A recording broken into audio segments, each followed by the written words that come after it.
I am from the land of freedom, the land of the setting sun. So we're talking about your family. So yes, your sister is a model in New York. Yeah, okay, so we're four.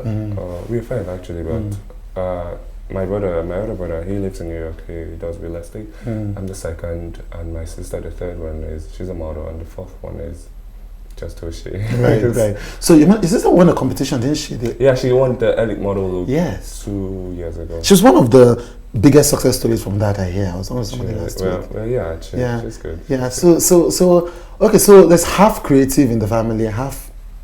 Well, everybody's creative, but everyone is great. My other sister Angel, who's the last, she actually does good in acting. It's just that she hasn't quite, stabilized. She hasn't quite said, okay, yes. But like your father allows you guys be. Yeah. I mean, he obviously lets you have his opinion. I think he's reckless in the way that he consults me with most of the things because I think that I'm the child who became an adult on time. So he has to speak to me like an adult. He has to speak to me like his wife. Right. So we have communications like husband and wife. So he tells me, should we allow? Now I understand. Yeah, we have a very. I mean, if you don't follow Keside on Instagram, you might not understand. So we might be talking to ourselves, but you need to go and follow him. So yeah, we have a husband and wife sort of relationship. So 2 years ago, when that's my sister, the model, wanted to do the elite model look. My father, he's an Igbo man, so of course he has reservations about people seeing his daughter half naked and all those things. So we had a conversation. I'm like, well, she's passionate about this. She wants to do it. And then he looks at me. He tells me, "You're sure?" And I'm like, "Yeah." And then he trusts me, and here we are. So please send him my regards. I think he's an incredible guy. I think he's an incredible guy. I'm going to end with this last story about his father. So you understand why I love a man I have not met. Oh my God, it's disappeared. Okay, yes. You're just like your mother. I always never know what to wear. And today my dad walks in on my miniature earthquake. There are the piles of jeans idle on the floor. There are the shirts off their hangers. With a simple and modest respect, like a tourist visiting a shrine with studious eyes, he says, "You are just like your mother. She had all these clothes, all these places to be at, and yet never knew what to wear. So I started dressing her, and every time she got compliments, I then started buying her clothes for her. You are just like your mother." He's leaning on the door frame.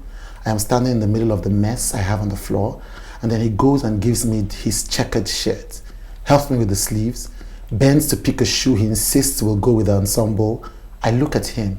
Two things happen every time I wear my father's clothes. One, which he will vehemently deny, is the joy that I found something in his closet good enough to suit my taste. And two, which he doesn't speak of, but harbors in the corner of a smile, is that someone who he had watched and nurtured, one who had come out eyes closed and crying with suspended legs the size of baby carrots, one whose private language he had listened to before words more acceptable in the human world took over, one who with a string of saliva dangling voluptuously from the chin had the capacity for amazement and shapes and colors, was finally here, alive with vigor, all but ordinary, filling up his shirts with cemented shoulders. I like that word, cemented shoulders. You are just like your mother. Today, I am my mother. I am the love of my father's life, as we both are walking into the church, dressed by him. Incredible. Keside, I have so many things I want to ask you, but I just want to, I used to watch his interviews when I used to work with Fumi, and she would say, "Please keep writing," and I never understood it. But I want to beg you to please keep writing, however it comes, once a month, twice a week, whatever. But there's so much, now I'm about to be paternalistic, which is awful, but there's so much beauty that's just coming out of there that I personally am very grateful for. And I know people who you don't know, who you've never met, who are just deeply grateful for these stories, so may your journeys lead you to pleasant places, and may we have more conversations. Thank you, man. Thank you. I am from the land of freedom, the land of the setting sun.